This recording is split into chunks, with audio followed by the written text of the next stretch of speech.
Hi, everybody. It's Mrs. Edwards. I'm here for us to listen to A Dark Inheritance. We're going to pick up with chapter 7. I recorded these chapters during Thanksgiving break, but unfortunately, they got deleted, the files, so that's why it took me so long to find time to get it re-recorded. So I know it's been a while, and I apologize for that. I'm not sure exactly what happened. So I'm going to go ahead and get this pulled up here. And we're going to listen to these chapters. Just give me a moment. I have to switch the speakers so that we can listen to this correctly. Hold on.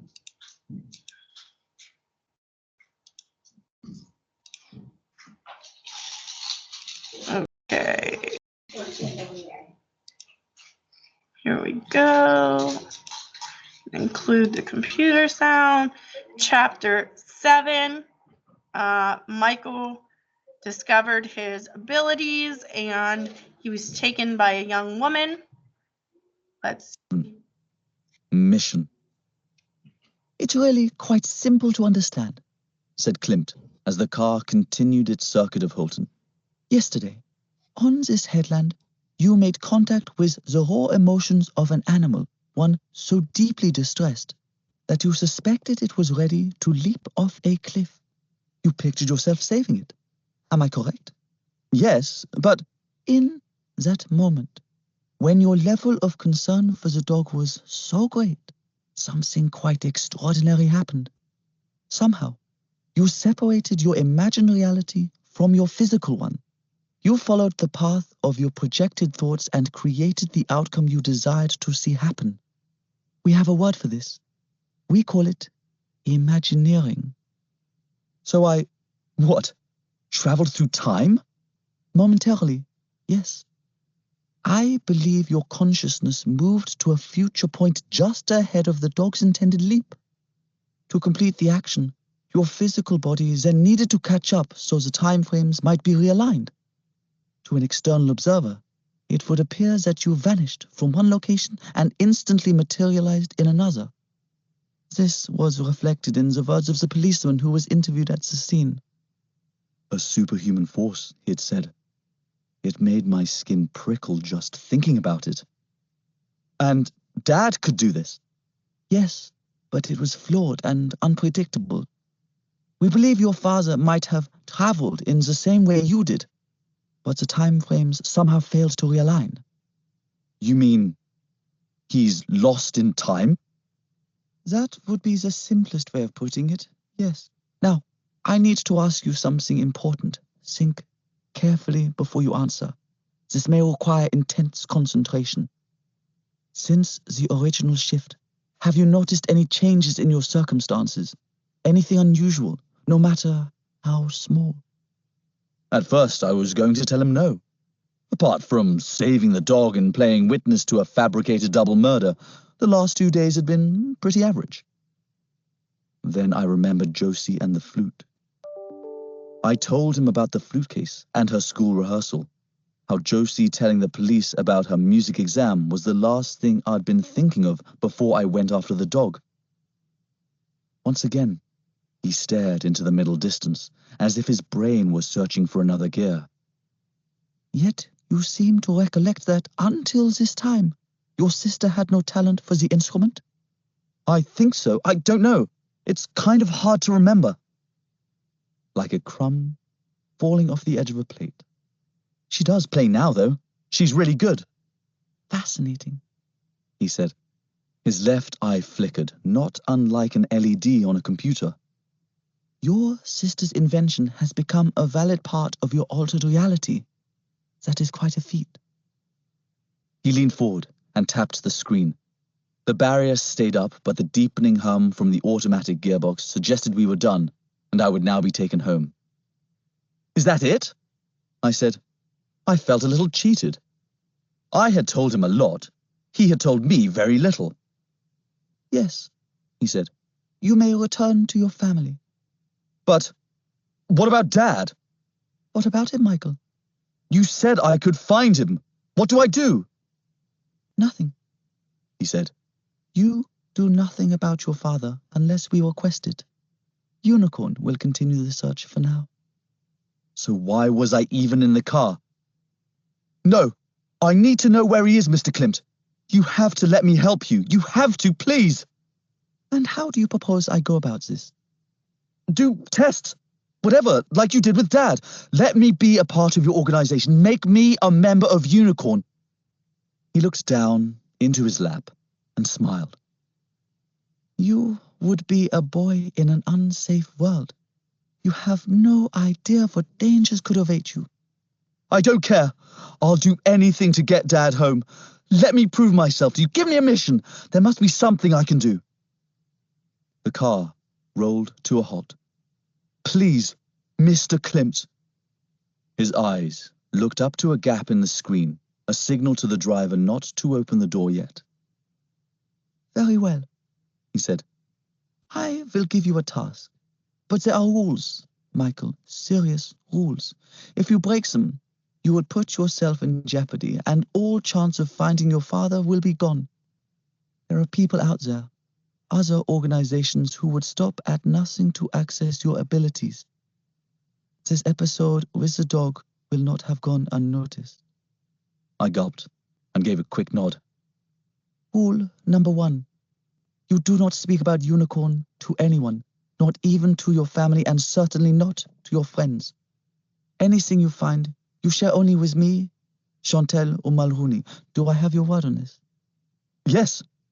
Where do I start? Find out about the dog. The dog? No evil villains or burning helicopters or secret underground particle colliders? Just find out about the stupid dog? Why? What for? There is a reason it was alone on the cliff. Something about that dog triggered a powerful reaction in you. I'm interested to know what made you connect. He nodded at the screen. My door clicked open. But it was just a dog, being a dog and stuff. That is all, Michael. Now you may go. Unless you would like my driver to haul you out. He pointed to the outside world. I sighed and stepped out of the car. But before they could close their automated door, there was one more question I needed to ask, perhaps the biggest question of all. What was Dad's mission? Why did Unicorn send him to New Mexico? Goodbye, Michael, Mr. Klimt said. I'll contact you again when the moment is right. Oh, one last word of warning. Be careful what you wish for. It might come true. Wait! I cried as the door clicked shut. How do I contact you if I need to? And how am I supposed to find Chantel? But by then, the car was halfway up the road, and Amadeus Klimt was gone. They had dropped me off behind a sprawling hedge, 50 yards away from the side of our house. My uniform, although it had dried out a little, terrible state. There was nothing else for it but to go and face Mom. I didn't even make it as far as the front door. Halfway up the drive, she appeared on the step. Mom, I began. Don't even try. Just get inside, get upstairs, and get those clothes off. You are in such deep trouble, young man. I've had the school on the phone, the police have been here, and that photographer from the paper has been sniffing around again. Eddie? What did he want? I don't know, Michael, and I don't really care. What in heaven's name were you thinking of taking the scooter like that? Mom, how did you know I'd been on the scooter? Don't test my patience, she threatened. Inside, upstairs, shower, now. And, really, what was the point of arguing? I dragged myself past her, half expecting a slap around my ear. But all I could feel was her disappointed shudder. If only I could tell her. What a day. I clumped upstairs, pulling off my tie and loosening my jacket. As I turned on the landing, I walked past the bathroom where I would be spending the next 20 minutes trying to find a way to sluice myself into a gutter, no doubt. Precisely one step past the bathroom door, I stopped, rocked back, and pushed the door open. She gave me a look that suggested she'd like to rip out my heart with a garlic press. "What are you doing here?" I gasped. She scowled and replied, "What does it look like?" It looked like Chantal, being an au pair, folding my boxes into a pile to be washed. Chapter 8. Freya. At first glance, my life was exactly the same as it had been just before I'd taken the scooter. My toothbrush was still in its place on the rack, my soccer cleats had a large hole in the toe, my secret stash of quarters was huddled in a sock at the back of my drawer. Everything was how it ought to be, normal. But as with Josie and the flute, changes had been made. They were all built around the thoughts I'd been holding at the forefront of my mind when I'd gone through the shift that Klimt had talked about. The need to escape from the men in dark glasses and the weird idea that Chantal was our au pair. To use his words, she was now a valid part of my altered reality. Fantastique? Not. She had the spare room at the top of the stairs, but shared our space like the big, moody sister any self-respecting boy would have gladly locked away in the attic on a bet. She didn't want to talk about Klimt or the scooter, in the garage for repairs to its bodywork and mirror, other than to say that if I ever took a joyride on it again, she would do unspeakable things to me. The threat was delivered in a huffy form of French, most of which I worked out by inference. I might have imagineered these cozy domestic circumstances for her, but it hadn't improved her Gallic sulks. Under pressure, I did question the joyride element, only for Mum to wade in hard and accuse me of stealing the bike to show off. My fame, she accused me, had gone to my head. And the weird thing was, it all made sense. The more they gave of their version of events, the more it reinforced the new reality, and the harder it became to remember or believe what used to be. By the end of the day, it felt as though Chantal had always been part of the family, chatting about Paris and fashion with Josie and easing the full-time burden on Mom.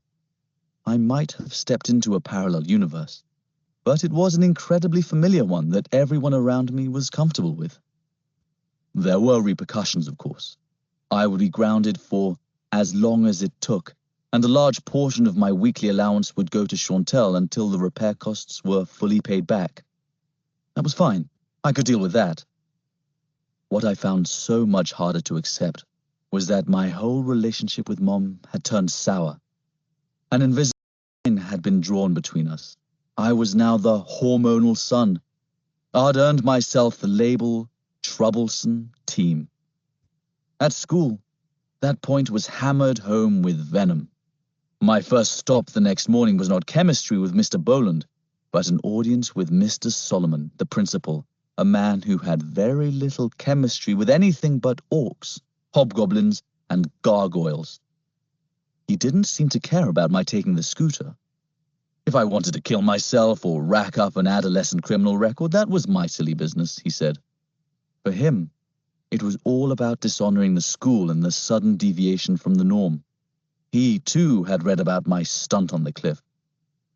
In the space of 24 hours, I'd gone from model pupil to juvenile delinquent. I was offered the chance to explain myself. I couldn't. The first rule of Unicorn was you did not talk about Unicorn, right? So I acted the part of the sullen schoolboy and grunted and shrugged and pretended to be bored. Then came the lecture, followed by the punishment. It was mild. I'm giving you a verbal warning. Any repeat of this behavior will mean a suspension. A formal letter will be sent to your mother. Now get out.